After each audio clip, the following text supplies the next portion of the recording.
নমস্কাৰ সকলোকে পুনৰ স্বাগতম জনাইছোঁ আমাৰ অন্য এটা জব ইনফৰ্মেটিভ ভিডিঅ'লৈ। আজিৰ ভিডিঅ'টোত আপোনালোকৰ বাবে বেংক বিভাগৰ ফালৰ পৰা অহা এটা ভেকেঞ্চিৰ বিষয়ে আলোচনা কৰিবলৈ লৈছোঁ। ইয়াতে আপোনালোকে বহুখিনি পদ দেখিবলৈ পাব। আপোনালোকে 10 পাছৰ পৰাই ইয়াতে এপ্লাই কৰিব পাৰিব। যোনসকল এলিজিবল হয়, ইণ্টাৰেষ্টেড হয়, সকলোৱে এপ্লাই কৰি ল'ব পাৰিব। খুব এটা ভাল অপৰচুনিটি আপোনালোকৰ বাবে আহিছে। 2026 বৰ্ষৰ বাবে আপোনালোকৰ বাবে খুব এটা ভাল অপৰচুনিটি আহিছে। ইয়াতে আপোনালোকে যোনসকল 18 বছৰৰ পৰা 25 বছৰৰ কেণ্ডিডেট আছে তেওঁলোকে ইয়াতে এপ্লাই কৰিব পাৰিব। যদি আপোনালোক 10 পাছ হয় তেনেহ'লে খুবেই এটা ভাল খবৰ আপোনালোকৰ বাবে। বেংক বিভাগৰ ফালৰ পৰা আপোনালোকৰ বাবে খুবেই এটা ভাল অপৰচুনিটি আহি পৰিছে। অল ইণ্ডিয়াৰ মেল ফিমেল সকলোৱে ইয়াতে এপ্লাই কৰি ল'ব পাৰিব। কেনেধৰণৰ কোৱালিফিকেশ্যন, কেনেধৰণৰ এজ লিমিট আৰু চিলেকশ্যন প্ৰচেছ কেনেধৰণৰ হ'ব, এপ্লিকেশ্যন ফিজ কেনেধৰণৰ হ'ব, সকলোখিনি ডিটেইলছ আমি ইয়াতে আলোচনা কৰিছোঁ। গতিকে ভিডিঅ'টো শেষলৈকে চাই থাকক। আৰু যদি আমাৰ চেনেলটো প্ৰথমবাৰৰ বাবে ভিজিট কৰিছে তেনেহ'লে চেনেলটো ছাবস্ক্ৰাইব কৰি কাষতে থকা বেল আইকনটো প্ৰেছ কৰি ৰাখিব এনেধৰণৰ জব ইনফৰ্মেটিভ ভিডিঅ'সমূহৰ নটিফিকেশ্যন প্ৰতিদিনে লাভ কৰিবলৈ। আমি এই চেনেলটোত প্ৰতিদিনে জব ইনফৰ্মেশ্যনসমূহ দি থাকোঁ। গতিকে ভিডিঅ'টো এটা লাইক কৰি চেনেলটো ছাবস্ক্ৰাইব কৰি ৰাখিবলৈ নাপাহৰিব। প্ৰতিদিনে জব ইনফৰ্মেটিভ ভিডিঅ'সমূহৰ নটিফিকেশ্যন পাই থাকিবৰ বাবে। গতিকে হওক দেৰি নকৰি আমি ভিডিঅ'টো আৰম্ভ কৰোঁ। ফেডাৰেল বেংক বিভাগৰ ফালৰ পৰা আপোনালোকৰ বাবে 2026ৰ বাবে বহুখিনি পদ মুকলি হৈছে। অফিচ এছিষ্টেণ্টৰ পোষ্ট আছে ইয়াতে।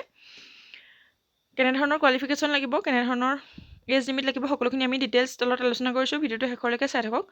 ইয়াতে অভাৰভিউটো দিয়া হৈছে। ভেকেঞ্চি হৈছে বেংক নৈৱৰ্তী 2026। বেংক বিভাগৰ ফালৰ পৰা আপোনালোকৰ বাবে নতুন ৰিক্ৰুইটমেণ্ট মুকলি কৰি দিছে। আৰু অৰ্গেনাইজেশ্যন হৈছে ফেডাৰেল বেংক আৰু পোষ্ট নেম হৈছে অফিচ এছিষ্টেণ্ট। আপোনালোকে ইয়াতে অফিচ এছিষ্টেণ্টৰ বাবে পদ দেখিবলৈ পাব। আৰু টোটেল পোষ্ট ইয়াতে ভেৰিয়াছ পোষ্ট মুকলি হৈছে। বহুখিনি পদ আপোনালোকে ইয়াতে দেখিবলৈ পাব। এপ্লাই মোডটো অনলাইন থাকিব। আপোনালোকে অনলাইন মাধ্যমেৰে এপ্লাই কৰিব পাৰিব। আৰু হু কেন এপ্লাইৰ ক্ষেত্ৰত কোৱা হৈছে all India male and female. আপোনালোকে অল ইণ্ডিয়াৰ মেল ফিমেল সকলোৱে ইয়াতে এপ্লাই কৰিব পাৰিব। আৰু এই ৰিক্ৰুইটমেণ্টৰ বাবে আপোনালোকে চেলাৰী লাভ কৰিব পাৰিব পাৰ মান্থ 19,500ৰ পৰা 37,800 পৰ্যন্ত পাৰ মান্থ চেলাৰী লাভ কৰিব পাৰিব। খুবেই এটা ভাল অপৰচুনিটি আপোনালোকৰ বাবে। 10 পাছ সকলৰ বাবে খুবেই এটা ভাল অপৰচুনিটি। আৰু এপ্লিকেশ্যন ফিজৰ কথা ইয়াত কোৱা হৈছে।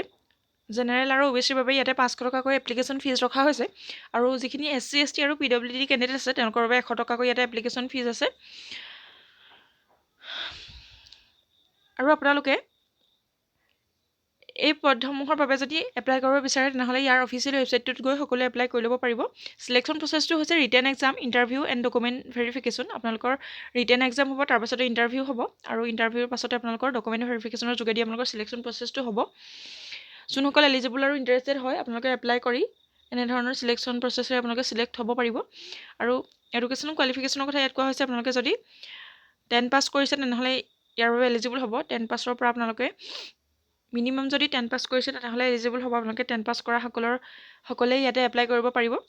আৰু এজ লিমিটখিনি কোৱা হৈছে মিনিমাম এজ হৈছে 18 ইয়াৰ্ছ আৰু মেক্সিমাম এজ হৈছে 20 ইয়াৰ্ছ। আপোনালোকে OBC সকলে ইয়াতে 3 বছৰকৈ ৰিলেক্সেশ্যন লাভ কৰিব পাৰিব। আৰু SC ST সকলে 5 বছৰকৈ ৰিলেক্সেশ্যন লাভ কৰিব পাৰিব।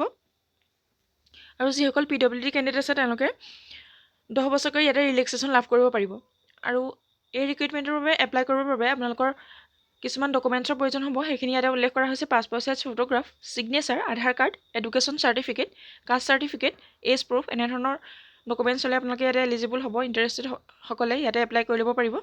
আৰু হাউ টু এপ্লাইৰ ক্ষেত্ৰত ক'বলৈ গ'লে আপোনালোকে যিহেতু অনলাইন মাধ্যমেৰে এপ্লাই কৰিব লাগিব সেইবাবে আপোনালোকে অফিচিয়েল নটিফিকেশ্যন কেয়াৰফুলি সকলোৱে ৰিড কৰি চাব এবাৰ। আৰু তাতে আপোনালোকে অফিচিয়েল ৱেবছাইটত গৈ সকলোৱে এপ্লাই কৰি ল'ব পাৰিব। আৰু ইম্পৰ্টেণ্ট ডেটছৰ কথা কোৱা হৈছে আপোনালোকৰ হাতত বেছি দিন নাই। ইয়াতে 30 ডিচেম্বৰ 2025ৰ পৰা অনলাইন এপ্লাই ষ্টাৰ্ট হৈ গৈছে। আৰু ইয়াতে আপোনালোকে লাষ্ট ডেট পাব 8 জানুৱাৰী 2026। আপোনালোকে 8 জানুৱাৰীলৈকেহে এই পদকেইটাৰ বাবে এপ্লাই কৰিব পাৰিব। গতিকে সোনকালে আপোনালোক যদি ইণ্টাৰেষ্টেড হয় এপ্লাই কৰি ল'ব পাৰিব। ইয়াতে খুবেই এটা ভাল অপৰচুনিটি আপোনালোকৰ বাবে। যদি এপ্লাই কৰিব বিচাৰে আপোনালোকে 8 জানুৱাৰীৰ ভিতৰত এপ্লাই কৰি ল'ব পাৰিব। ইমানখিনি আছিলে ডিটেইলছ। যদি আপোনালোকে অধিক তথ্য জানিব বিচাৰে তেনেহ'লে অফিচিয়েল নটিফিকেশ্যনটো আপোনালোকে এবাৰ ৰিড কৰি চাব পাৰে। ভিডিঅ'টো ইমানেই আছিলে। যদি ভিডিঅ'টো ভাল লাগে এটা লাইক কৰিবলৈ নাপাহৰিব। আৰু চেনেলটোলৈ প্ৰথমবাৰৰ বাবে অহাসকলে চেনেলটো ছাবস্ক্ৰাইব কৰি ৰাখিব এনেধৰণৰ জব ইনফৰ্মেটিভ ভিডিঅ'সমূহৰ নটিফিকেশ্যন প্ৰতিদিনে লাভ কৰিবলৈ। ভিডিঅ'টো শেষলৈকে চাই থকাৰ বাবে বহুত বহুত ধন্যবাদ।